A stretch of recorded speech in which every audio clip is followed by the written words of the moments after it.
திருப்பூர் தொகுதியில் வந்திருக்கோம். திருப்பூர் மக்கள் கிட்ட பார்த்து பார்த்தீங்கன்னா 2026 வரக்கூடிய தேர்தலில் வந்து எந்த கட்சியை சப்போர்ட் பண்றாங்கன்னு சொல்லிட்டு வாங்க வீடியோ. ஒயின் ஷாப் வந்து இங்க திருப்பூர் தொகுதியில பொறுத்த வரைக்கும் ஒரு 4-5 ஒயின் ஷாப் இருந்தது. இப்போ அங்கங்க தள்ளி வச்சிருக்காங்க. ஒரு 3 கடை அந்த மாதிரி வந்த மாதிரி வந்து கம்மியாயின்னு வருது.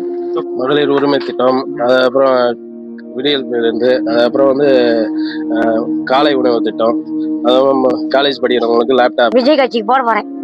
அதிமுக திமுக தான் அதிகமா இருக்கிறாங்க. விஷயமா திமுக சரியாவே பண்ணல. அடுத்த கட்டம் விஜய்னு ஒரு ஆப்ஷன் இருந்தாலும் கொஞ்சம் எக்ஸ்பீரியன்ஸான ஆள்னு பார்த்தா ஏடிஎம்கே இருக்காங்க. திரும்பி திமுக வந்துடக்கூடாது, அதுதான் முதல்.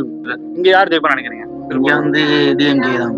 டிஎம்கே ஜெயிப்பாங்க. ஆமா, எப்படி ப்ரோ சொல்றீங்க? இங்க வந்து டிஎம்கே தான் ப்ரோ. வீட்டுக்கு மாம்பழமும் பானை ஈக்குவலா தான் இருக்கு. எங்களை யார் உதவி செய்யறாங்களோ அவங்க வந்தா போதும். வீட்டுல விஜய் வந்து விரும்புறாங்க. ஒரு வீட்டுல இப்போ வந்து புதுசா வந்துடுறாரு, எல்லாருக்கும் அவரால் முடிஞ்சது எவ்வளவு செய்யணும்னு நினைக்கிறாரு. இப்போ இங்க நிக்கிறது வந்து பிஎம்கே நிக்குது. இதுல பாத்தீங்கன்னா பாலு அட்வொகேட் அவங்க நிக்கிறாங்க. அவங்க நல்லா எஜுகேட்டட், ஸோ நிறைய நல்ல விஷயங்கள் பண்ணி அவங்க 10 ஆண்டு பண்ணதை இவங்க வந்து 5 ஆண்டுலேயே பண்ணியிருக்காங்க. இவங்க பண்ணலன்னு சொல்ல முடியாது.